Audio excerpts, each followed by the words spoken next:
هلا اهم اشي للحفظ اللي هو الفهم، فحكيت لا بدي ارجع يعني انه هيك نعطي لمحة عنهم عشان نفهمهم. الاتريال فيبريليشن انه بين كل نبضة ونبضة بيختلف الموضوع. الوضعية اللي بكون فيها الفالف قبل ما يسكر، قبل ما يصير له كلوجر بتتغير، فشدة الصوت بتتغير، فبيكون فايربل. تمام. هاي النبضات الإضافية الإكسترا سيستولز، إنه النبضات القريبة أو البعيدة عن بعضها بتغير شدة الصوت. يعني ممكن يكون نبضة هون بعدين نبضة هون. الكومبليت هيرت بلوك إنه الانقباض للأتريال للفنتيكولر مش متزامن، فكل مرة بيسكر الصمام في وضع مختلف. تمام. هلا نروح نكمل الاس 2. هلا الاس 2 يا جماعة عندي اشي اسمه physiological splitting للاس 2 occurs because ايش physiological splitting؟ هلا عندي يا جماعة بالشهيق ولا بالزفير؟ ثواني بالزفير اللي هو الاكسبيريشن ما بيكون عندي فرق بين البلمونري فالف البي 2 والايورتيك فالف الاي 2، ما بيكون عندي يعني لدرجه انه هي السيبريشن هذا ديسابير، انه ما بيكون عندي سيبريشن بالاكسبيريشن، لب مباشره يعني يكاد يختفي هذا بالزفير. اما بالشهيق بالانسبيريشن هذا السبليتنج. ايش يعني سبليتنج؟ يعني عندي في فرق بين A2 وبي 2، في بينهم اشي لب دي دب، شايفين يعني اللب والدب في بينهم دي، في ديلي. طب ليش؟ لانه بالانسبيريشن خذوا انتم شهيق هلا ايش رح يرجع دم كتير، الفينوس فيلينج للرايت فنتريكل، هذا الرايت فنتريكل رح يرجع له فينوس كتير دم غير مؤكسد، فهذا الاشي رح يزيد حمولة الرايت فنتريكولار، فهو بالتالي بده وقت حتى يضخه للفولمونري ارتري. تمام، بده وقت حتى يضخه هنا، فبالتالي هذا اوريدي رح يكون سكر من قبل، وبعدين هذا رح يسكر بعديه، فهون رح يصير عندي سبليتنج بينهم. فهذا هو الفسيولوجيكال سبليتنج. ما رح اعيد عشان ما اطول الفيديو زي فيديو الجندس، رح امشي على السريع بس ان شاء الله انكم تكونوا فهمتوها. تمام. بحكي لي روح على فيجر 4/19. تمام، يعني صراحة خايفة اني اروح اطول. تمام، هاي الفسيولوجيكال سبليتنج تطلعوا. هاي بالاكسبيريشن عندي اس 1 وعندي اس 2. هاي اس 1 حكينا اللي هي بداية السيستول بتكون، والاس 2 بتكون اللي هي بنهاية السيستول. بتطلع هون بحكي لك A2 و B2 بنهاية السيستول بيكونوا هاي هم سبليتنج. تمام، فيسيولوجيكال سبليتنج الطبيعي. اما هنا هذا اسمه الفيكست سبليتنج. ايش هو الفيكست سبليتنج؟ هلا خلينا نشرحه. طيب قبل الفيكست هم شارحين الوايد سبليتنج هون، صراحة مش عارفة اذا شارحين الوايد سبليتنج، مش شارحينها كأنه. بس ايش هي الوايد سبليتنج يا جماعة؟ الوايد سبليتنج للاس 2 but with normal respiration. انه اطلعوا وين بتكون عندي الرايت باندل برانش بلوك والبلمونري هايبرتنشن، وفي عندي بلمونري ستينوسس ضيفوها، هم مش ضايفينها هون. تمام، في عندي بلمونري كمان ستينوسس مش ضايفينها هون.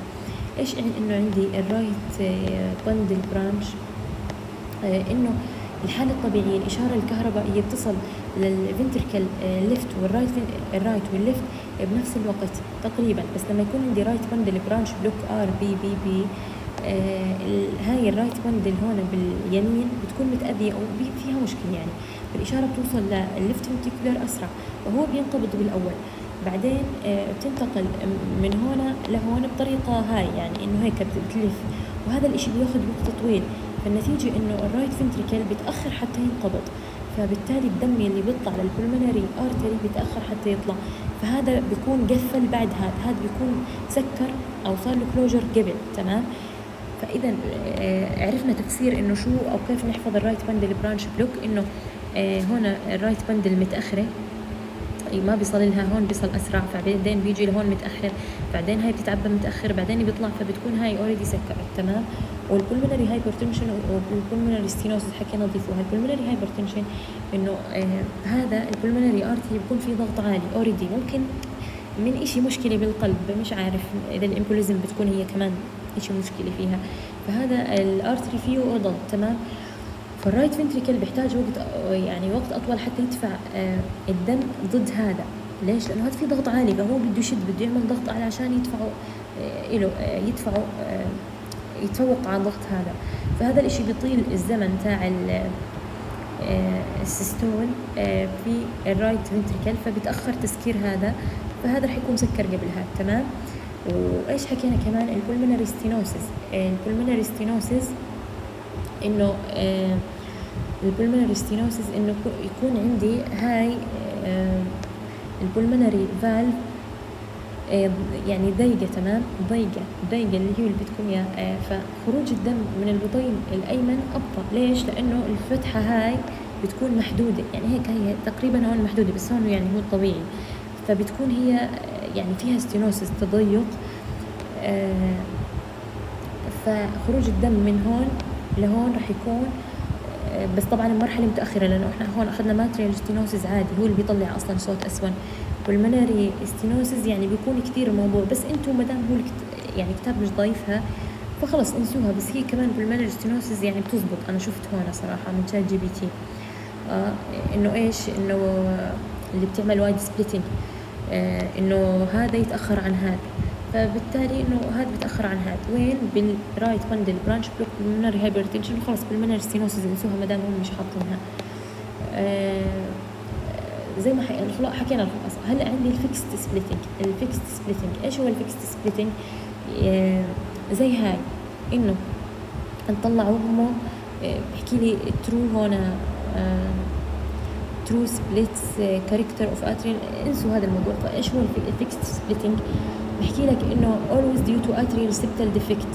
atrial septal defect يعني هون في عندي بين الليفت اتريوم والرايت اتريوم في سبتل، فالليفت اتريوم عم بودي الليفت اتريوم عم بودي الرايت اتريوم دم، والرايت اتريوم عم بينزلوا الرايت فنتريكل، والرايت فنتريكل عادي عم بيطلعوا للبولمونري ارتري يعني بوقت او زي ما بيحكوا مش عارف كيف احكيها بإشي او جهد ثابت، تمام، بجهد ثابت.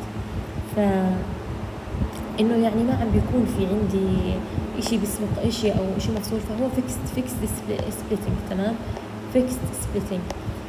وين بتكون موجودة؟ بالاتريال سبتل ديفكت. بالاتريال سبتل ديفكت هيها بيكون هذول مع بعض. يعني هاي لما عم بتودي دم لهون، الدم اللي ضل هون قليل فعم بتنزلوا لهون، فهذا عم بيطلعوا للايورتا، والايورتيك عادي بتسكر يعني بقوة عادية، جهد ثابت، بتطول شوي لحتى تطلع هذا الصوت وزي هيك، لأنه هذا طول لحتى ضخ الدم، لأنه الضغط هون قليل.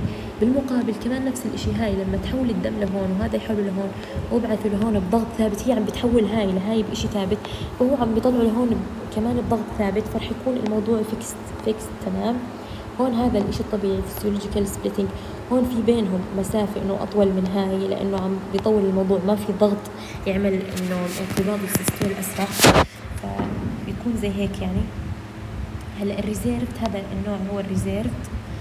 ثواني خليني أشرح الريزيرفد، بس قبل الريزيرفد كنت بدي أشرح لكم إشي معين ونسيته، إنه بالفيكست هاي ارجع اثبتها، انه المسافه بين B2 اللي هو الايورتيك فالف والبولمونري فالف ثابته ما بتتغير مع التنفس.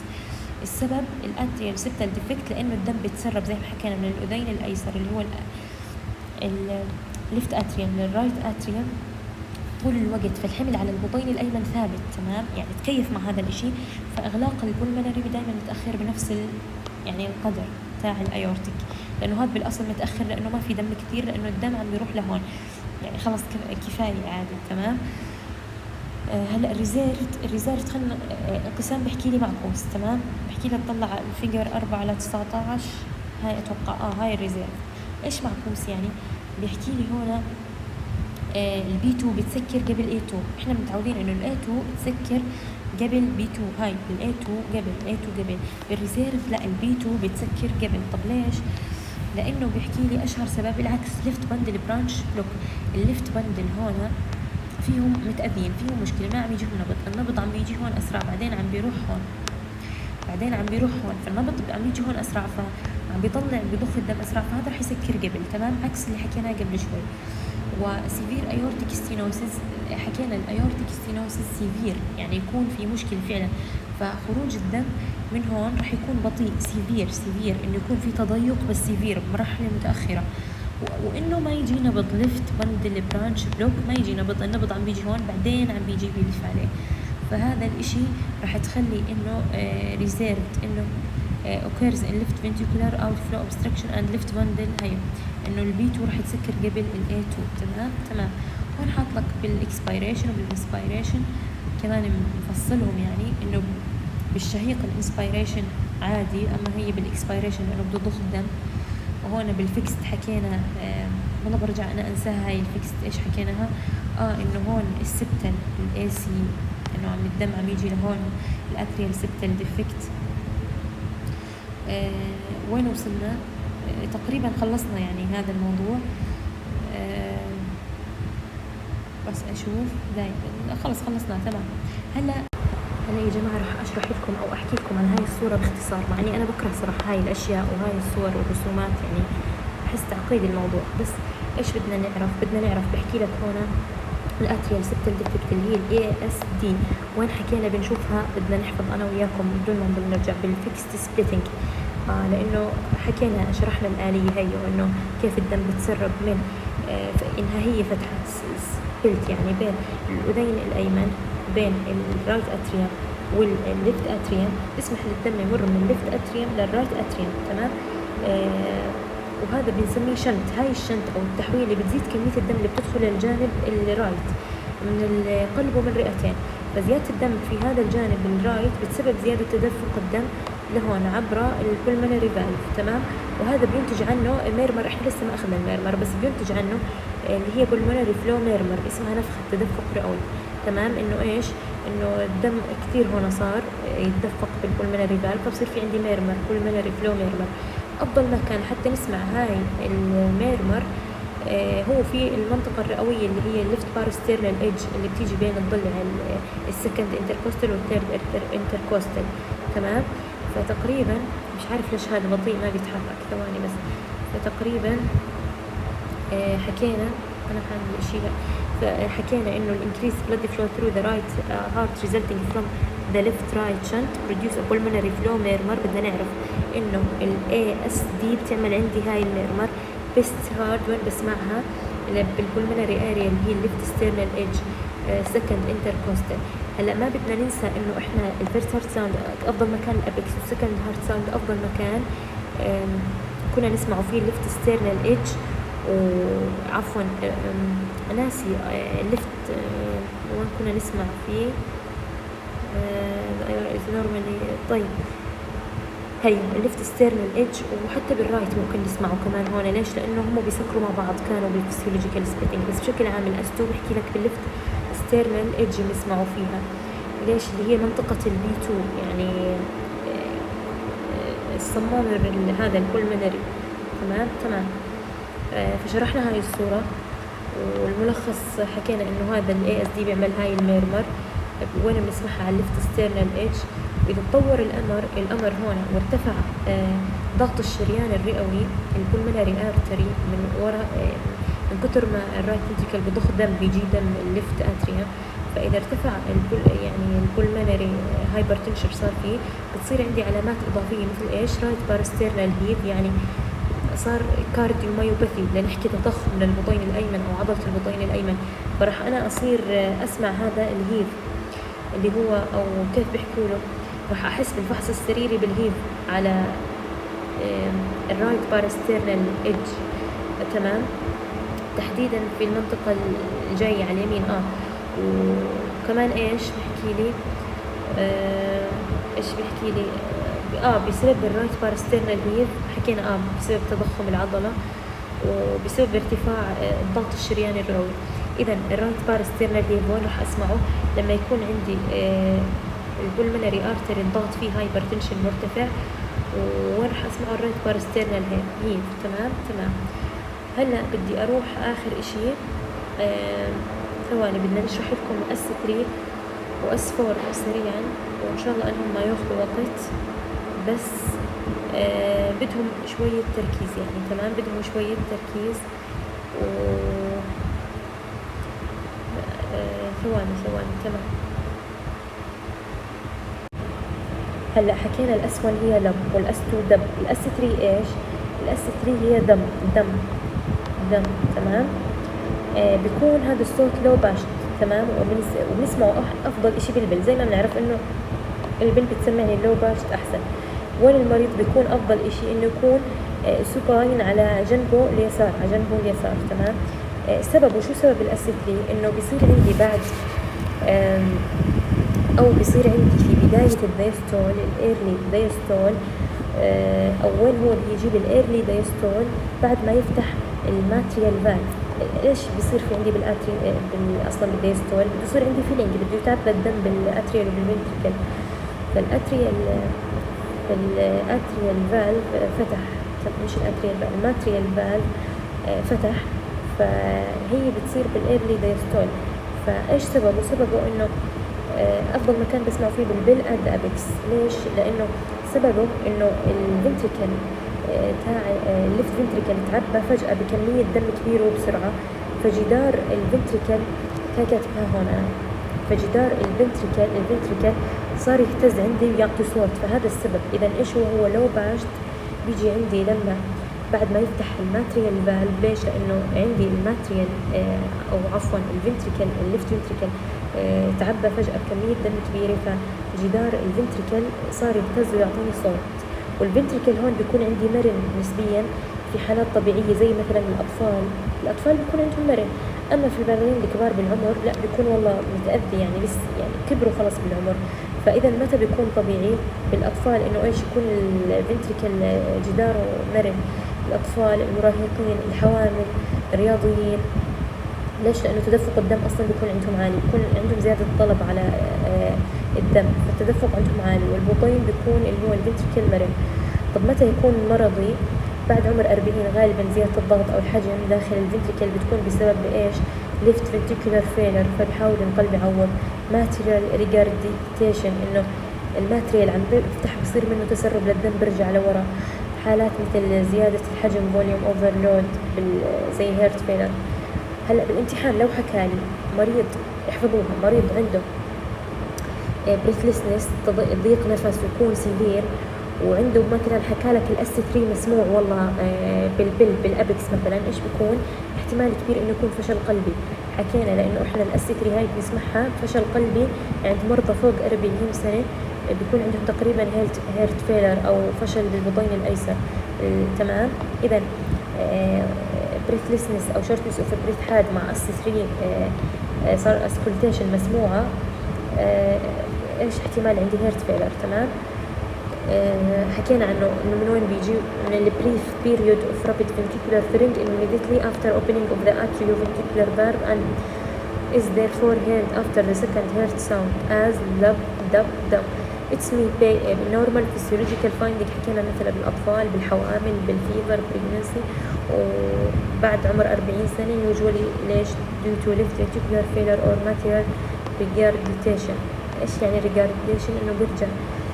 طبعا يا جماعة غلط أنا ناخذ الشغلة فعلا وما أفهمها مزبوط، زي في ناس مثل خلص حافظة ماتريال ستينوس، ماتريال regurgitation. طب أنا حتى شخصيا يعني ما راح أعرف وأفهم إلا إذا ما عرفت إيش هم، إنه يرجع الدم من الماتريال من الفنتريكل للأتريال. تمام. with the rapid ventricular filling.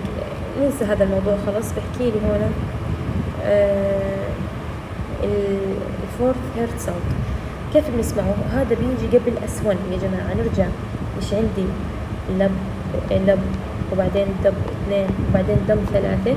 هلا هو بيجي قبل لب. ايش بيكون اسمه؟ دام، هيك دام، يعني كأنه في دقة إضافية قبل S1. قبل S1 بيجي عندي S4. تمام. سببه إيش؟ سببه بيصير بسبب وين بيكون؟ بنهاية الدايستول، الليت دايستول هي إيش؟ إنه بيعبي فيلينج. لما يخلص فيلينج تقريبا بنهايته، قبل ما يصير في عندي سيستول للفنتريكل، بيجي عندي هذا الأسفار. شو سببه؟ سببه انه الاتريال يعني صار له هيك كثير انقبض حتى يضخ الدم للفنتريكل. تمام. فبحكي لي caused by forceful atrial contraction. الاتريال كثير صار له forceful contraction against an incompliant or stiff ventricle most often. فصار له بسرعة contraction عشان يضخه للفنتريكل. بس ايش المصيبة؟ انه الفنتريكل مش مرن، الجدار تاعه ما بيتمدد بسهولة، فبيطلع عندي هذا الصوت. تمام. بيطلع عندي هاي الصوت. فإحنا أصلا بالعقل ليش حطينا S4 قبل S1؟ لأنه S1 هي بداية السيستول، بس S4 هي نهاية الدايستول. فأنا بده يصير عندي دايستول يخلص عشان يبلش عندي السيستول. تمام. أشهر أسبابه الليفت فنتيكولار هايبرتروفي ارتفاع ضغط الدم هايبرتنشن، الايورتيك ستينوسيس، الهايبرتروفيك كارديوميوباثي، وامراض بتخلي الفنتيكولار متليف او سميك. ليش نرجع يعني نفسر الاسباب. هايبرتروفي ارتفاع ضغط الدم المزمن، راح لما يكون ارتفاع ضغط الدم مزمن راح يضخ الاتريال للفنتيكولار كثير بسرعه، والفنتيكولار ما راح يتمدد كثير، ما راح يكون يعني متمدد. والايورتيك ستينوسيس اشهر اسباب احنا حكينا احنا بنحكي عن الليفت فنتيكولار هايبرتروفي. الليفت فنتيكولار هايبرتروفي انه الفنتريكل البطين اليسار هو بيكون ما بيتمدد، مش سميك، بيكون في هايبرتروفي، في مسل زياده. طب شو سبب الهايبرتروفي؟ هايبرتنشن حكينا ضغط دم، انه بيزيد الطلب فالقلب بده يتكيف، بده يعمل هايبرتنشن، هايبرتروفي. ايورتيك ستينوسيس نفس الشيء، وهايبرتروفيك كارديوميوباثي. هلا بدي احكي لكم ملاحظه، الاتريال فيبريليشن ما بتصير باسفور، تمام؟ لانه ما في لانه ايش؟ ما في يعني انه ما بينقبض انقباض منسق، بالتالي ما في عندي يعني اشي زي يعمل دفشة وتعطيني هذا الصوت بالوين. انسى هسه حكيته. كمل نرجع المعلومة اللي حكيت لكم نسوها انه يا جماعة اسفور ما بتصير بالاتريال فيبريليشن. ليش؟ لان الاتريال فيبريليشن ما في انقباض منسق، كل اشي بمكان. فاحنا بدي انقباض منسق عشان الاتريال تنقبض بسرعة كبيرة وقوة كبيرة، تدفش الدم للفنتريكل، والفنتريكل يهتز جداره فيعطيني صوت اسفور. تمام. نعيد سريعا يا جماعة الفرق بين الثيرد هارت ساوند والفورث هارت ساوند. الثيرد انه الفنتريكل جداره بتمدد، مرن بتمدد فبيطلع عنده الصوت. الفورث لا، جداره يعني مش مرن كثير، فالاتريال بيضطر انه يعمل فورس في ضغطة كثير قوية عشان ايش؟ انه يطلع هذا الصوت. تمام، انه يطلع الفنتريكولر هذا الصوت. فالصوت اللي بيطلعه هذا الفنتيكولار لانه هو مش مرن فبيطلع الصوت هي الاسفور اللي بتيجي وين؟ في نهاية الدايستول. حكينا هي ليش ما بتصير بالاتريال فيبريليشن. هلا في عندي ادد ساوند، تمام؟ الاصوات الاضافية. اول اشي الاوبننج سناب،